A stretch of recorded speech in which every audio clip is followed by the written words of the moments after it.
Hello, this channel is dedicated to the cause of educating anyone who is building in Ghana or thinking of building in Ghana to do a proper foundation at the right place, at the right time, in the right quality, and in the most economical manner. In this video, you will see what happens to a building without a proper foundation, or let's say a perimeter drain, or without a foundation drain. Actually, every building needs a foundation drain to transport any rainwater or any water surging out from the underground to transport that water to a storm drainage. If you build without a proper foundation drain, then expect that at some point in the life cycle of the building, you will have to incur some serious maintenance or repair costs. Please watch this video and leave your comment, and don't forget to subscribe for more videos. It is a new channel and there is plenty to come. If you intend building in Ghana and you have your plan, your architectural drawing and the structural drawing, the first thing you have to do in any case is to try and do a soil test. And this is the work of the structural engineer.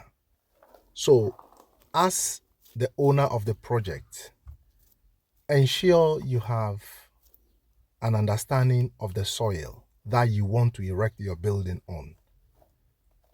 Ask your structural engineer to explain to you the nature of the soil on your land. Is it a weak soil? Is it a poor soil? Is the ground good enough? Is the soil strong enough? What is the water table like? Do you have some sort of rocks or stones on the land? So all of these factors will be determined by the soil test, the outcome of the soil test. That is the first thing that needs to be done, a soil test, prior to anything, prior to even excavating your land. Whatever you have, whatever you imagine, your ground building, whatever it is, the first thing is to try and do a soil test.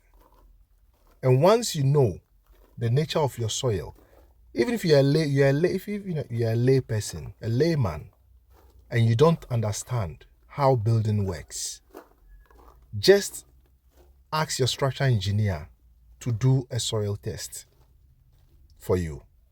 And once you have this soil test, that will determine the type of foundation that will go on the land. And this will be indicated in your structural drawing, the type of foundation.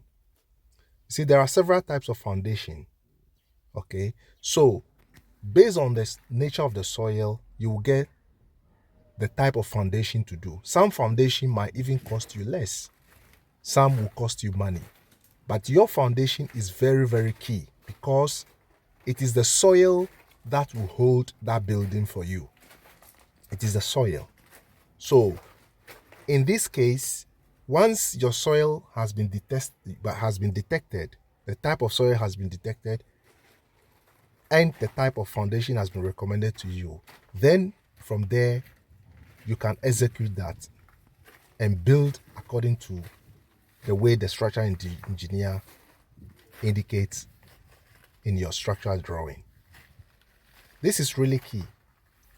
This building we are seeing here is only 20 years old. That is the building is 20 years old, include the foundation. But over this period, there has never been any foundation drain on this building. The water table in this area is quite high. And on this building, there is no foundation drain. So what happens is that slowly rainwater and underground water have been destroying this foundation. It's a really nice building. Really nice building. But unfortunately, there's nothing like a foundation drain. And the foundation itself has not been done properly as per the way the soil is. The soil in this area is poor. It's poor. The soil is poor.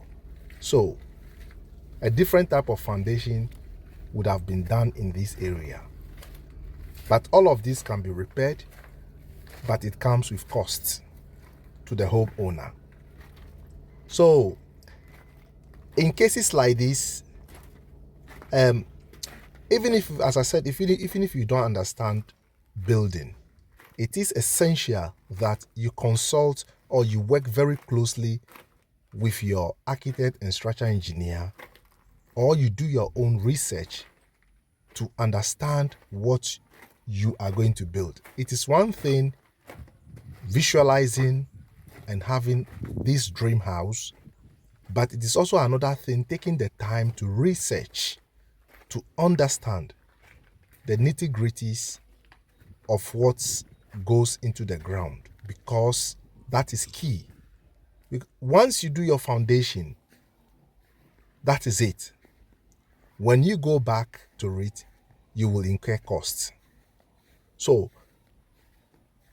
if you do your foundation properly, one of the things is to do a perimeter drain or a foundation drain. Some people call it French drain. At the footing level, that is where this happens. So you will have all these manual workers and they will dig the hole. The masons and the artisans will lay the block. They will cast all this concrete. It is at that stage, because they've already dug holes, the trenches, it is at that stage you make sure that you erect your foundation drain. Your pipes, perforated pipes, erect them around your building. Because these pipes, deep down at the footing level, they will collect and harvest all the rainwater that comes to your building. Because when it rains, that heavy rain, where do you think the water goes? This water travels under the foundation, you see, and will penetrate into your room.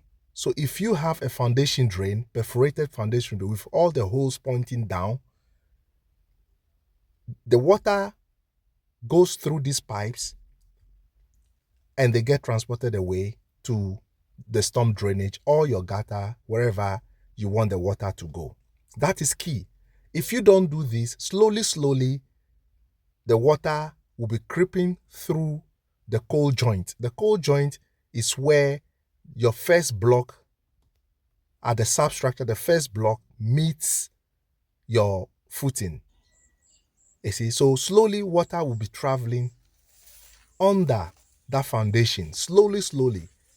And 10 years, 15 years, 20 years down the line, you will see that water will destroy your foundation all the way up to the block work. And that is what you see. That's the result. So if you see most buildings in Ghana, this is what it is like. So thank you very much. And I hope you see what is happening to most buildings in Ghana.